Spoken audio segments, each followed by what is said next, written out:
Hello everybody, welcome back to more Matt Plays Yu-Gi-Oh! In this episode, we're gonna do more solo mode. And we're gonna continue with Ruin and Demise. We're gonna learn about ritual summoning in this episode. Let's learn.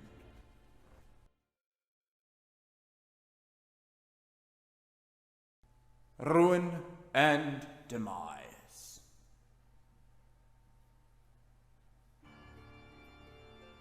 When a world is about to perish, it is seen on its way by two beings. The first is a red being that envelops in golden light and draws the curtain on the world.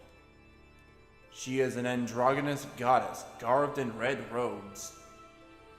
She is a god with no believers. That's only natural. A world visited by the goddess Ruin is on the path to destruction. Any intelligent life that would believe in and worship that god would soon cease to exist. The second is a black being that envelops the world in blue flames which pulverizes the earth. This is also one of my other favorite archetypes, by the way. A towering, omnipotent demon king adorned in black armor. He is a king with no vassals. That's only natural. A world visited by the Demon King Demise will soon meet its end. Those who would respect and serve that king would soon have their very lives destroyed. Complete. Ritual foregone. Practice mode. Heck yeah, let's do it.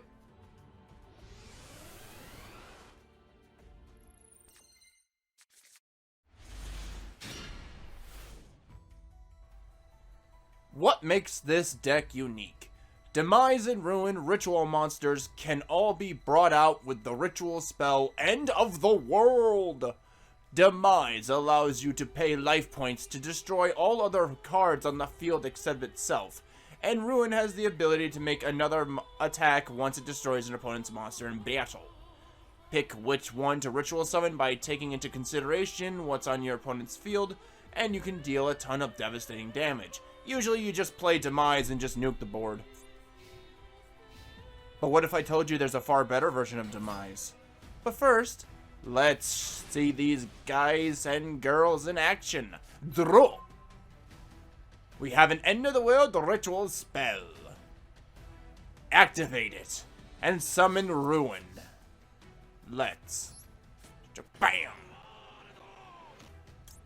Yes.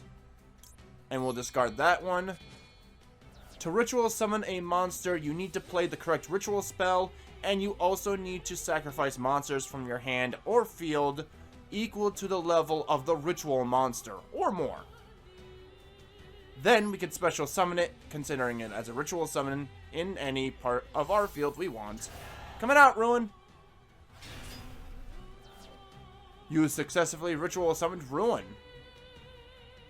When Ruin enters the battle and destroys an opponent's monster in battle, it can attack again. Do that. Very well. Ka-cha! And now, because of her ability, I can attack again. Go! And with that, I end my turn. We're probably going to be playing Demise on our next turn. And I prefer his ability over Ruin's. You will soon see. Oh no, not Swords of Revealing Light! Whatever shall I do? Oh no! Oh no! Oh yeah! You cannot attack because of the Swords of Revealing Light. Basically, what Sword of Revealing Light does is... After this card's activation, it remains on the field, but you must destroy it during the end phase of your opponent's third turn. When this card is activated, if your opponent controls a face-up, down monster, flip them all face up. When this card is face up on the field, your opponent's monsters cannot declare any attack. If you have any flip effect monsters, when this effect goes off and they're flipped up, they activate immediately. Just so you know. But now we're going to use Cycle of the World to ritual summon Demise by sacrificing our Ruin. And then we throw him out. Goodbye, Ruin. Hello, Demise. And now, I invoke your power. By sacrificing 2,000 life points, I can destroy everything but Demise. And with that, I still get a battle phase, direct attack, and that's game.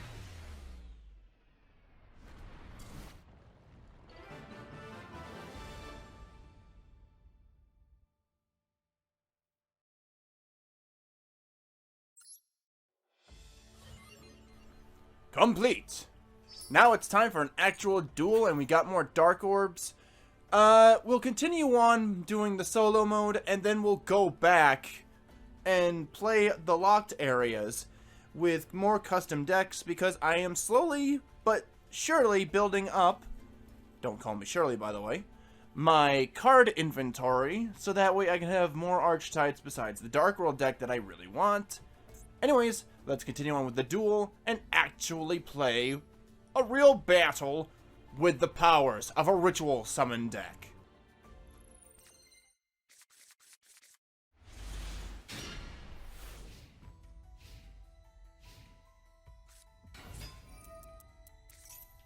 Since you have the 10,000 hands, when this card is normal or flip summoned, you can add one ritual monster from your deck to your hand. And 3 cards face down, huh? Let's read these cards. Renewal of the World. When this card is activated, banish one ritual monster from your deck. You can send this card to the graveyard, then activate one of these effects. Tribute one monster from your hand or field, or shuffle one ritual monster from your graveyard into the deck, whose level equals or exceeds the level of the monster banished by this card's effect. Then ritual summon that monster. Not bad. Or add the monster banished by this card's effect to your hand. You can only use this effect once per turn, and only once that turn. This is a normal ritual spell you will find, that it just states that you can summon blah blah blah, blah blah blah from your hand, and then the following: you must also tribute monsters from your hand or field whose total levels equal or excel the monster you intend to ritual summon. Monster Reborn, target one monster in the graveyard, special summon it. And we already went past these two. Ooh, this one's got golden lettering. But anyways, let's begin. I have an idea, but I can't do it. Oh, this is Demise, King of Armageddon. This is the best version.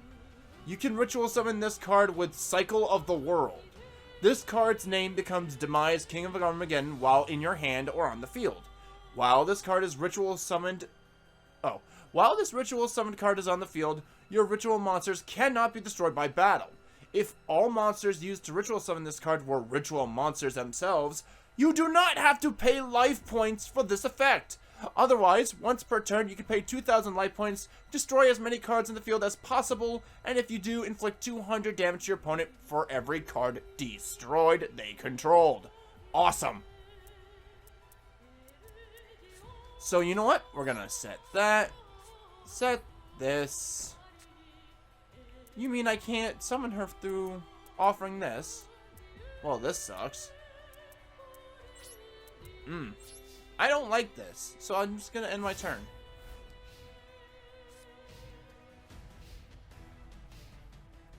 What do I do? Banished from your deck. Screw it. Wait a minute. So in that case... Wait, yeah, I only get one? Oh, I found the better version of Ruin. Let me read this one. Same thing as original Demise. Is on the field, ritual monsters you control cannot be destroyed by card effects. If all monsters were used for ritual, was a ritual monster, it can make a second attack during each battle phase. If this card destroys an opponent's monster in a battle, you can inflict damage to your opponent equal to that monster's original attack. That's a lot better. So, oh.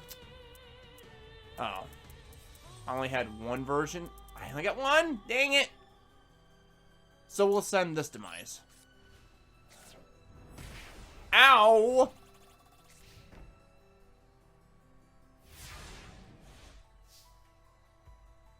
Now let's see if I got this thing right.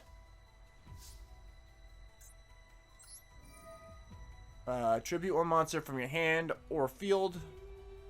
Or shuffle one ritual monster from your graveyard into the deck whose level equals or... Yes, I want that. I'll send one of you. Now, summon Demise. Here we go. I activate his effect. Nuke the board. Oh. I still nuke everything, right? Perfect. But hey, you want to know what makes this worse? Monster Reborn. And I shall revive Demise, King of Armageddon. There's no escaping his wrath. Maybe I should have saved the second trap. I should have done that. I wasn't thinking. My bad. I just wanted to blow everything up. To be fair.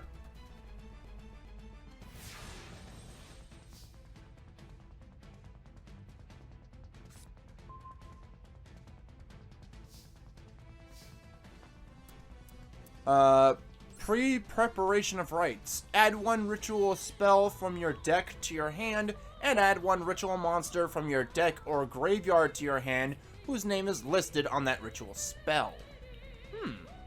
Let's grab that.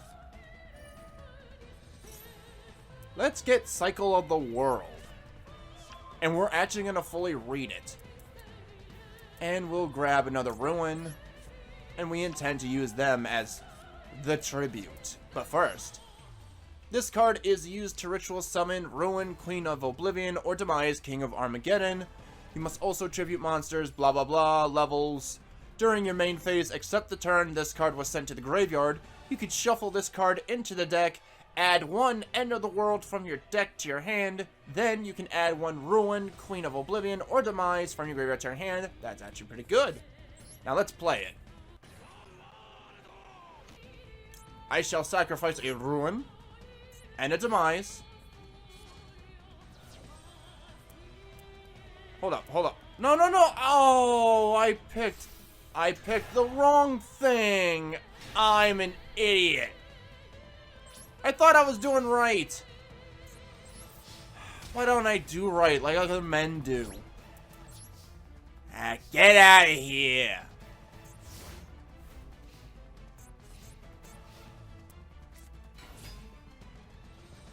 I was a foolish fool who did foolish things and walked foolish miles in a foolish trance, trying to find a foolish way to foolishly succeed, but I foolishly blew it because I'm a foolish fool.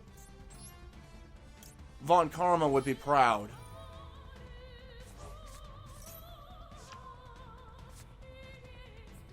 You know what? I'll take it.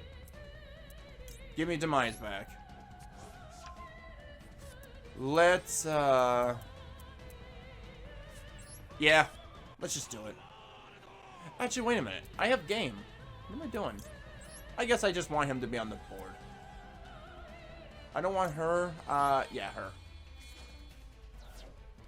Yeah, I'll just have him out. Ruin can end this, so let's do it. I'm just flexing at this point. Go on. Yep. Your effect goes off. Then so does mine. I get to attack again. You get to bring a monster of 1500 or less attack to your hand from your deck. And your deck is shuffled. Doesn't matter. It's over. Ayata.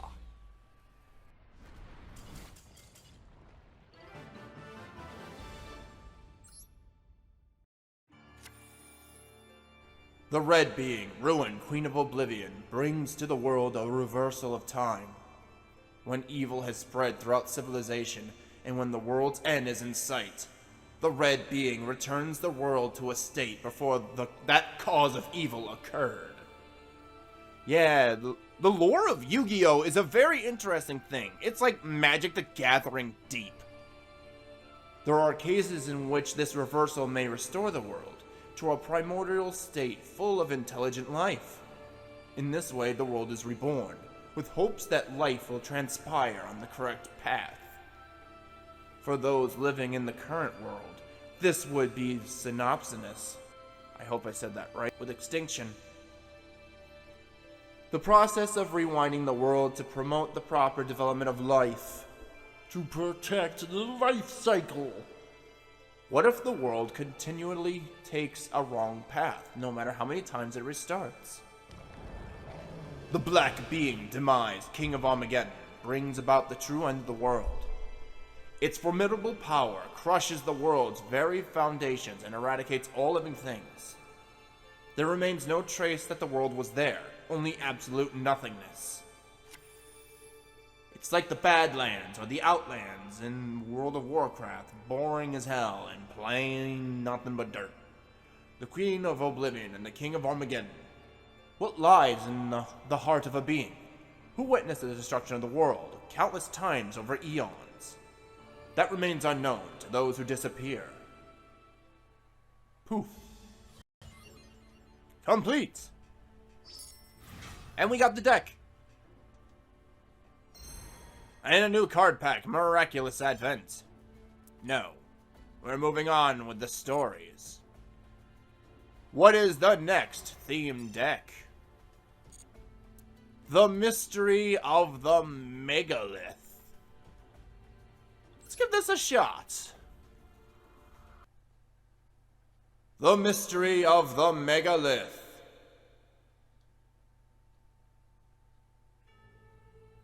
In ancient times, many monumental stone structures were built. Stone circles and pyramids are some examples of this. However, in many other worlds, there are various types of colossal structures. Let's take a look at one of those. The grand stone structures known as the Megalith. The Megalith. Ophiel is a white statue that resembles an angel. Her wavy hair hangs down to her shoulders and her eyes are closed in a gentle expression. She's also holding a ball like, check out my ball, it's this big. What catches the eye most of all are the wings on her back, like those of an angel. You sure it's not the floating orb? Her radiant holiness inspires reverence and modesty in all who behold her. On the other hand is the Black Devil, Megalith Haggith. A statue of a haggard devil, crouching with contorted limbs. He also looks awesome, and a lot of people joined him. Its face hides behind a mask. The only clue as its expression is its slightly exposed mouth. The thorns that are driven into the side of its body inspire dread in the beholder. The sculpture of two children, the white and black, Megalith Och. They appear a lovely pair of twins. By the shape of their wings, the white sculpture appears to be an angel, the black, a demon. And once we get them balanced and set them on the statue, we can undo the Marcus painting and head down to the secret chambers of the Marcus training facility, and then save Rebecca before she falls to her death as Billy!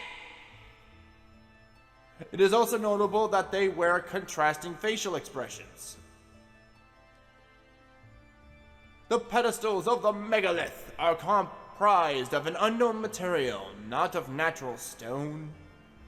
Their distinct features include a heptagonal decoration and a pattern imbued with mysticism. What kind of power is hidden within these pedestals which emit a gentle light?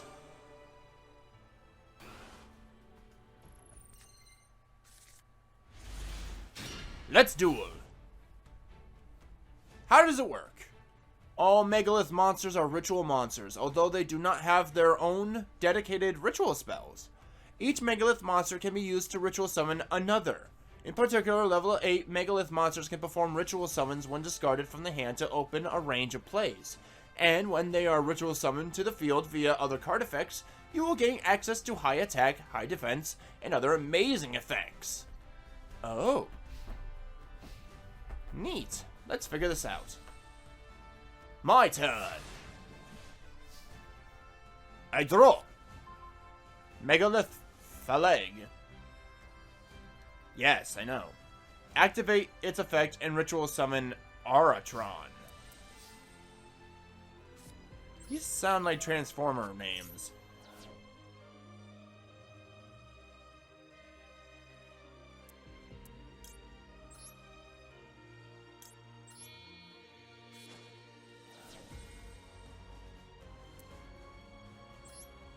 You can ritual summon this card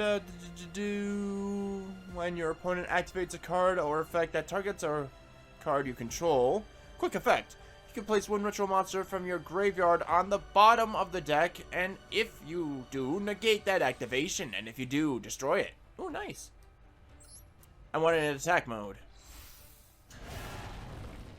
Megalith Aratron. Now we go in for the kill.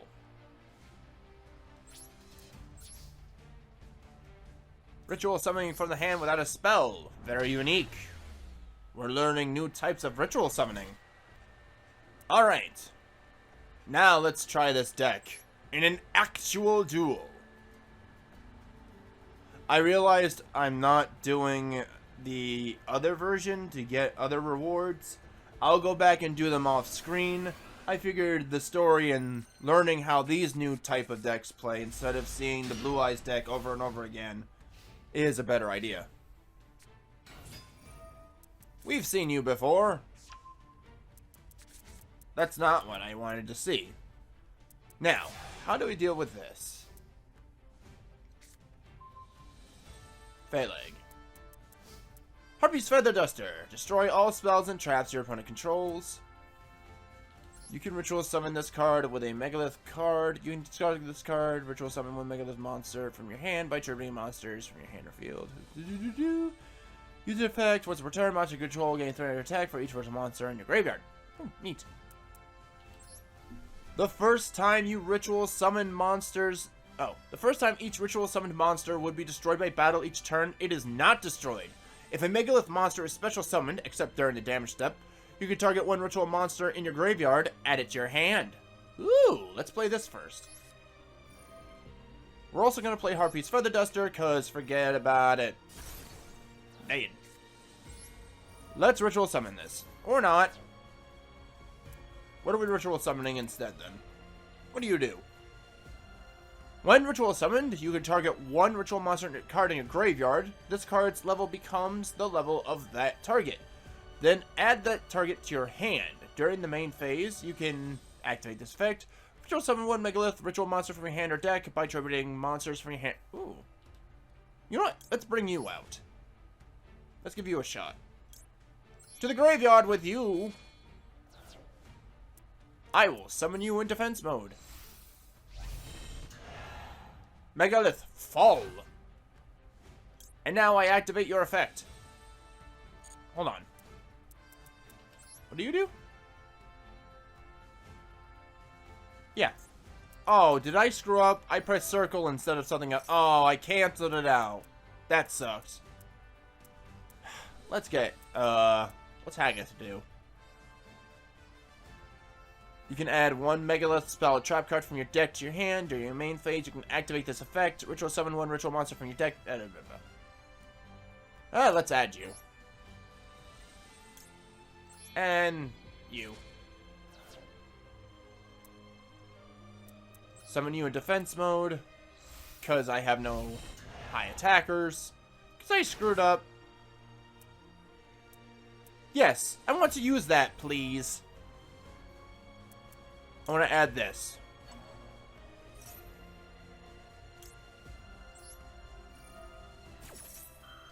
Now, what do I want to add?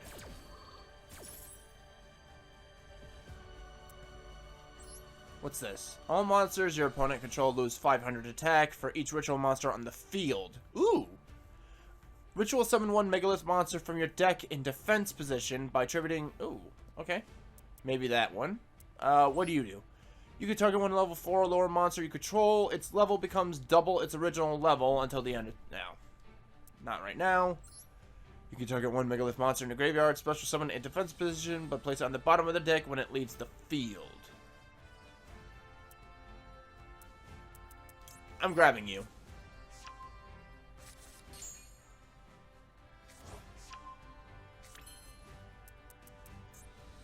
What can I special summon? Oh, not Link monsters. No. Maybe I don't have a choice here. What do you do? If this is Link summoned, you can discard one card, then target one spell or trap card your opponent controls, destroy it.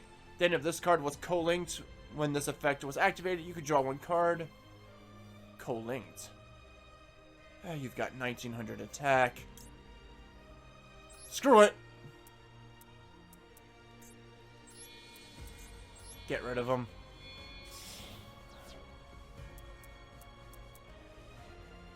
Really? I have to summon it there?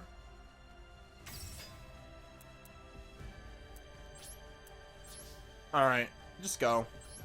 1900 attack.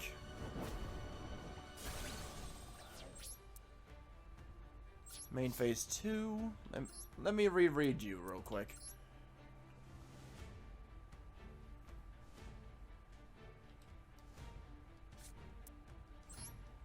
I will set you as a face down as a safety net. And that's the point of a main phase 2. Uh-oh.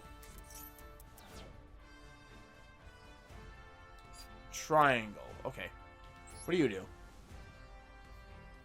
You can discard this card. Ritual summon one Megalith. Okay, he's doing that. If this card was ritual summoned, you could target cards in your opponent controls up to the number of ritual monsters with different names in your graveyard and destroy them. Oh, that's bad. But nah, we'll save that. What are you summoning? Oh, you're summoning that. Well, that's not good. Yes, I want to activate that. Let's grab you.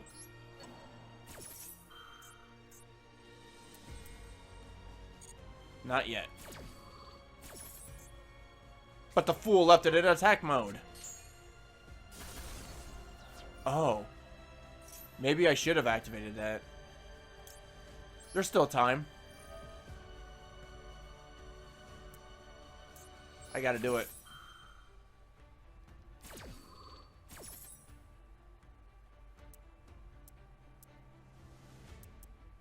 I think I'll summon you.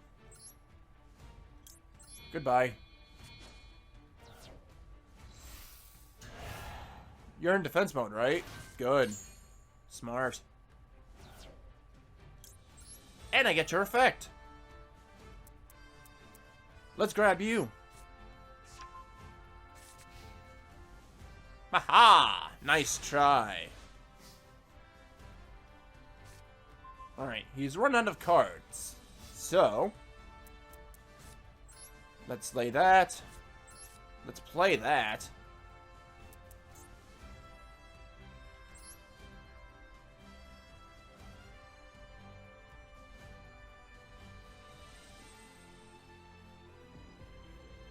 Do I want a ritual summon, though? You are stronger.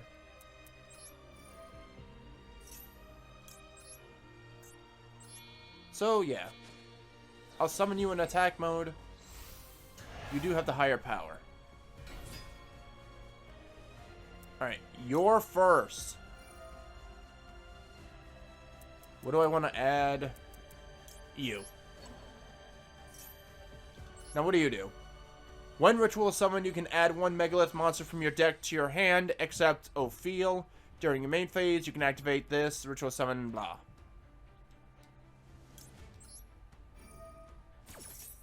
Let's bring another level 8 to my hand. Oh. Oh, you've got a field spell too, so you can take advantage of my ritual summoning as well. Which means I can also take advantage of yours. Ooh, that's interesting. Let's get Bethor. I might actually play Bethor instead.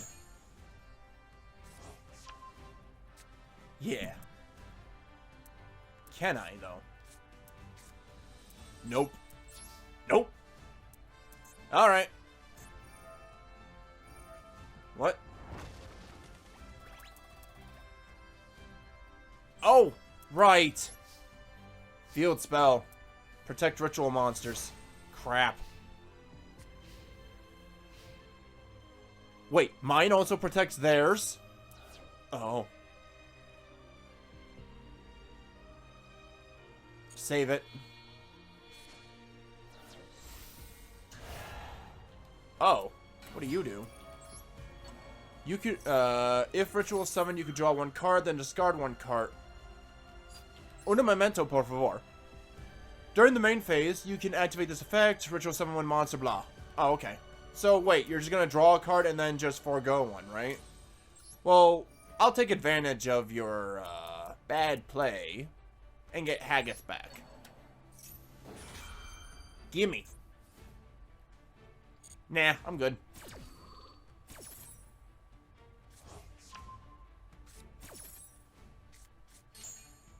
Good job.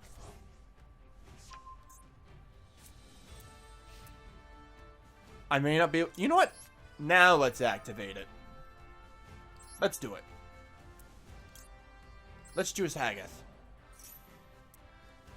In defense mode.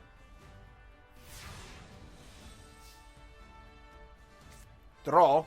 Magnet Force. This turn, all monsters on the field whose original types are machine or rock are unaffected by your opponent's monster's effects, except their own. Ooh. Alright, let's summon this now. Or not.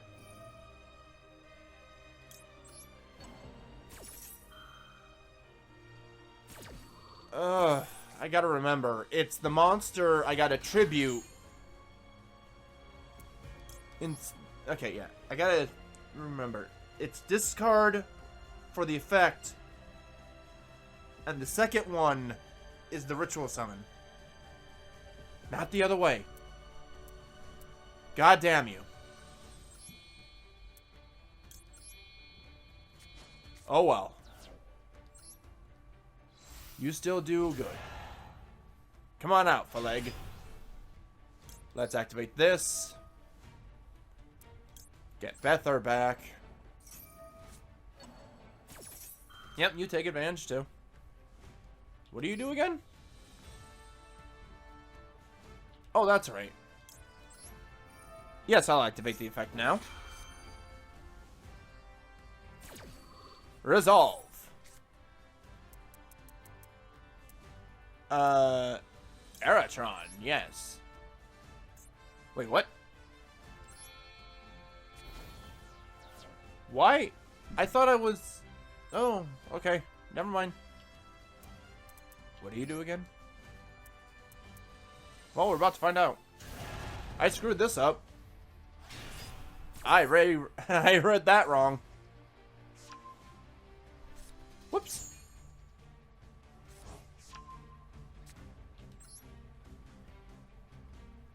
You can discard this card. Ow. When your opponent activates a card or effect that targets a card you control, you can place one ritual monster from the graveyard at the bottom of the deck, and if you do, negate that activation and destroy it. Okay. You're worth keeping. Alright, go.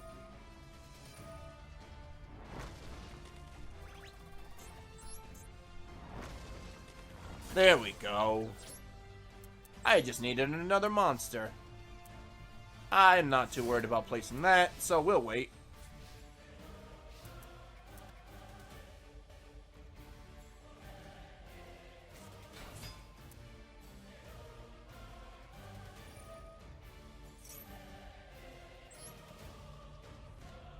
Oh, this thing just ritual summons. Oh. I'm silly. I've been I can talk. I've been reading that one wrong. So many effects are being activated. Summon this. Ritual summon that. By offering the one in my hand in attack mode.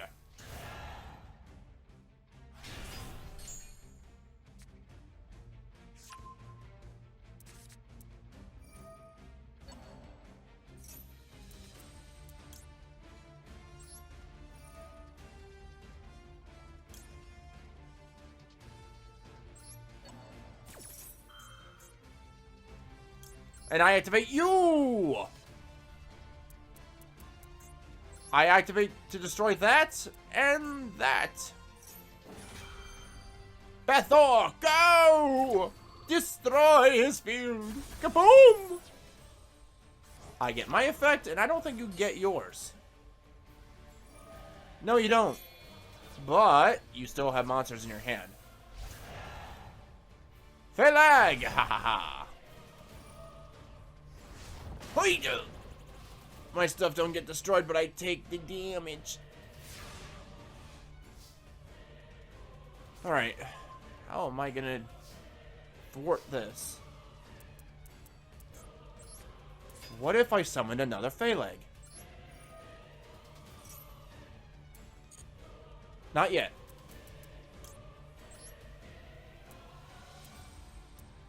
You have served your purpose.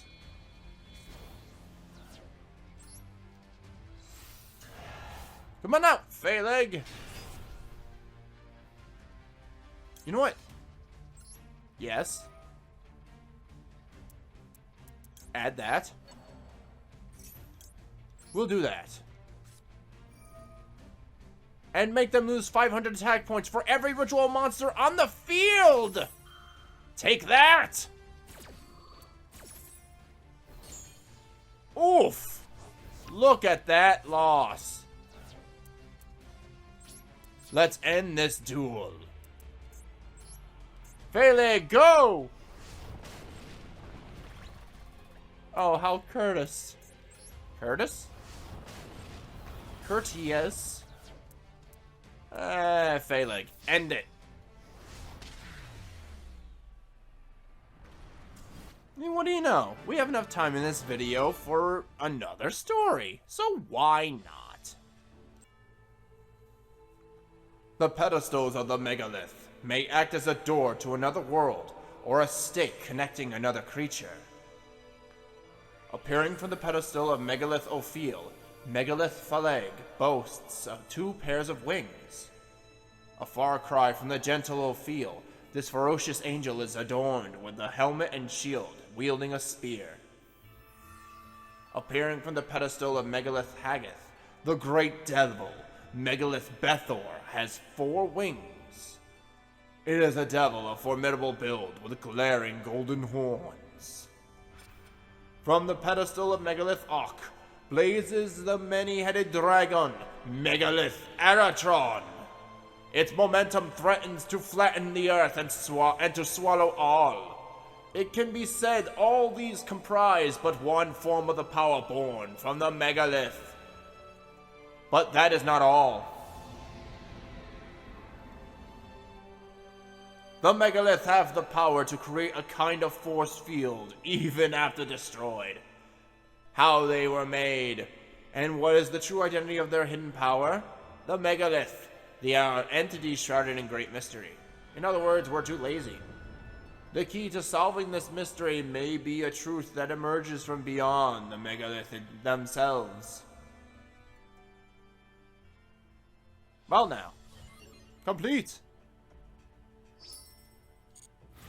Phalag! Gate clear. Miraculous event again. No. Okay. One more story mode, and that's gonna be it for this episode of Yu-Gi-Oh! The mystery of the Megalith will be concluded, I promise you that. But now we're gonna learn about the Pyrozine Warriors. Gem Knights. The Pyrozine Warriors. Maybe tonight, maybe tonight they'll be gone. The Pyrozine Warriors, the Gem Knights with hearts of justice. Diligent in their training but reluctant to utilize their powers in battle, they lead a peaceful existence. They led, yes. However, those calm days were threatened by the Flame People, the Laval. So basically everything was fine until the Fire Nation attacked. Good to know! This aggressive nation of Flame Warriors sought to invade the land of the Gem Knights. Averse to these fruitless conflict, The Gem Knights did not aggressively engage them. But for the Laval, the inaction of the Gem Knights was fuel to the fire. Day by day, collisions increased between the Laval and the Gem Knights. At last, the Gem Knights resolved themselves to a full-on conflict to protect their homeland. The Gem Knights possessed a core that shone like a gem, which they activated as a force to aid them in battle. In addition, they could utilize the core to fuse with other knights to become even more powerful warriors. They fused Gem Knights, including the following: Gem Knight Ruby, who repelled the enemy. Gem Knight Aquamarine, who defended its companions. Gem Knight Topaz, who tormented its opponents.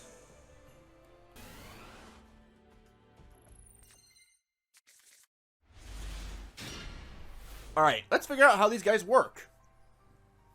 Gem Knights. How do they work? With its colorful fusion spells, this deck gives you the chance to duel with lots of different fusion monsters and effects. When Gem Knight Fusion, one of the rudimentary spell cards is sent to the graveyard after it has been used, you can add it back into your hand by banishing one Gem Knight monster from your graveyard. Use that effect once you have gathered your fusion materials, so you can fusion summon multiple times in one turn. Ooh. Let's do it then. I've got a feeling that's what it wants us to do. Gem Knight Fusion, and then retrieve it, and then do it again. Speaking of which, we drew it. Let's do it. Fusion summon Aquamarine by ditching Crystal and Sapphire. Yes. Yes. Yes. In attack mode with you. Gem Knight Aquamarine. Activate the effect of Gem Knight Fusion by banishing. Alright. What do you want me to banish? Sapphire? Very well. Goodbye. Get this back. And then fuse Ruby, well, Garnet and Aquamarine to get Ruby. This is the day we've been waiting for.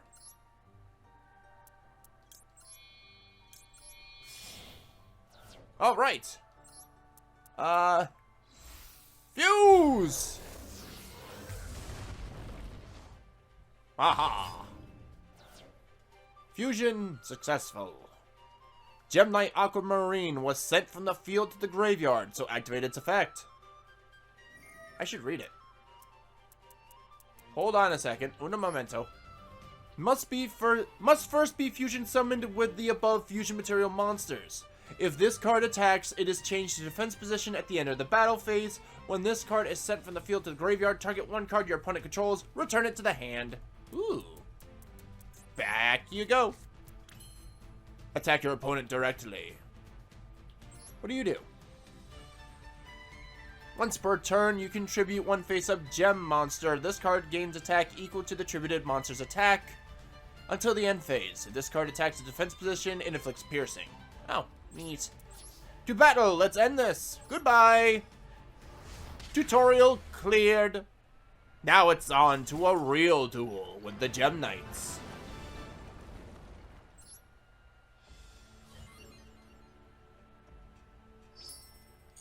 A fire orb. Neat. Let's do it. On to the real fight. What should I do? What do you do? Once per turn, you can send one Gem Knight or Melodious monster from your hand to the or deck to the grave. And if you do, this card's name becomes the sent monster's name until the end phase. If this card is in your graveyard, you can banish one fusion monster from your graveyard. Special summon this card in defense position. Okay. When this card is normal summoned, you can add one Gem Knight monster from your deck to your hand. I'll probably play that. Lapis is a normal monster, the best of friends with Lazuli. This soldier deeply cares about the well-being of her friends. Neat! Back to the front. Target one monster in your graveyard. Special summon it in defense mode. You know what? We'll just slap that down because Harpy's Feather Duster, you should already know about this. We'll summon Gem Armadillo and use its effect. The question is, what do we bring? Okay, what do we bring? What does Obsidian do? If this card is sent from the hand to your graveyard, you can target one level 4 lower no monster in the graveyard, special summon that target. Okay. You can tribute this card, special summon one Gem Knight normal monster from your deck. I might grab that. Oh, you know what? Yeah, I got an idea. We'll grab him. And we'll have to summon him next turn. So, for now, we end. Alright, what do you got? Too bad this thing only worked with normal summon. Alright, you got nothing. Except a normal Tourmaline monster. Nibiru, the primordial being. Hello, what's this? During the main phase, if your opponent normal or special summoned 5 or more monsters this turn, quick effect, you contribute as many face-up monsters on the field as possible, and if you do special summon this card from your hand, then special summon one primordial being token, rock, light, level 11, attack, defense, question mark, to your opponent's field. This token's attack and defense becomes the combined original attack and defense of the tributed monsters. You can only use this effect once per turn. Why would I do that? This thing doesn't look that great. Come forth. And now I activate your effect. I tribute you. Give me a second. So I could summon Gem Knight Crystal. Bam! And now I activate back to the front.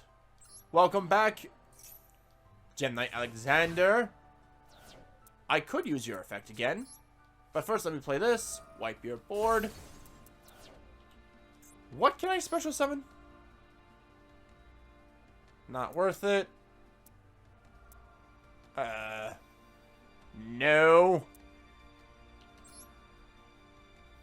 2 level 4 monsters. You can detach 1 material, activate 1 effect, add 1 rock monster from your deck to your hand, or special summon 1 rock monster from your hand in face-up defense position.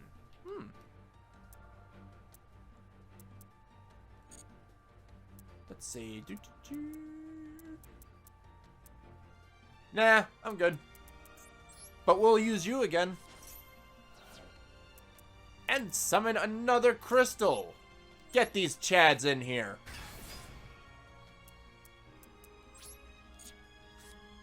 Oh, I already normal summoned for this turn. Okay, to battle. You first. We're not even using the gimmick properly. We're just beating them.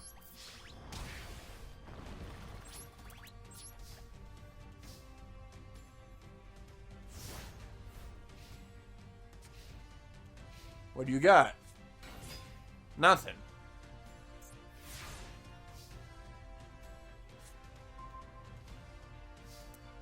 Well, alright, this is the end. Kinda sad because I was hoping to get more fusion fun out of it, but alas, this is what we were dealt, and the episode is getting long, so it's over.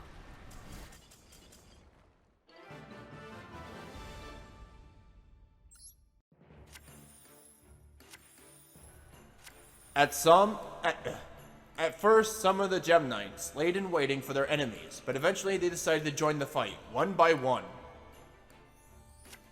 In the midst of fierce battle, the Gem Knights fused further into an even more powerful force. However, this clash between the tribes was only the beginning of the turmoil that followed.